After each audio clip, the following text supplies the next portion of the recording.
Λοιπόν, το συγκεκριμένο έντυπο είναι η διάσταση Α4, θα το κάνουμε τρίπτυχο. Είναι τυπωμένο σε κόνικα μινόλτα, σε χαρτί 150 γραμμάρια velvet, απλό, όχι όγκου. Τη μηχανή την έχουμε ρυθμίσει από την προηγούμενη. Κατεβάζουμε το κλαπί στο κάτω.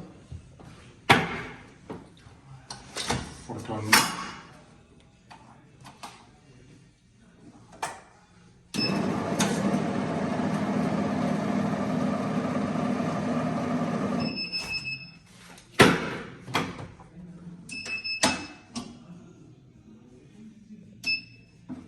Μάλλον φορτώσαμε πάρα πολλά.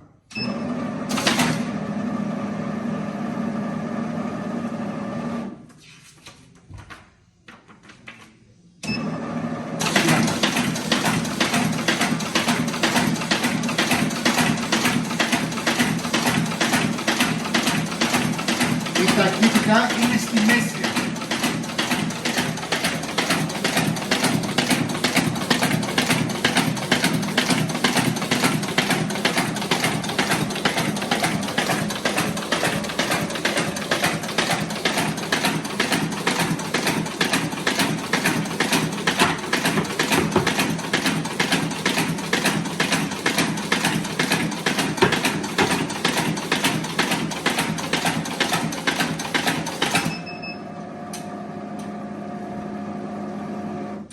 Κατεβάζουμε πάλι κάτω. Η ιδανική χεριά είναι αυτή εδώ, δηλαδή περίπου στα 100 φυλάδια, για να έχουμε καλό fit. Σηκώνουμε.